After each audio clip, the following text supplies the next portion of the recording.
إلى سكة الانتصارات. هنا محاولة ملعوبة الآن أهلاوية أمامية في منطقة الجزاء، كرة بالخطأ وصلت مرور في الجول.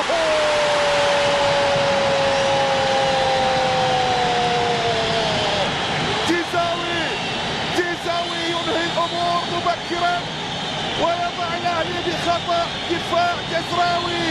جيزاوي يسجل الهدف الثالث لمصلحة الأهلي. يعاقب جيزاوي دفاع الأهلي والعقاب، إن العقاب من جنس العمل.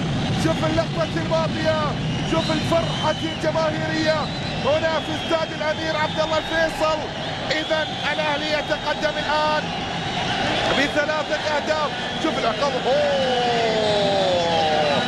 يأتي العقاب بخطأ من روزاريو، خطأ من روزاريو. لا ترفع ايدك يا روزاريو، ما فيها شيء، ما فيها تسلل، ارجع حاول. لكن روزاريو كان متفرجا على مهارة جيزاوي اللي مر وتقدم، اللي سجل وضمن.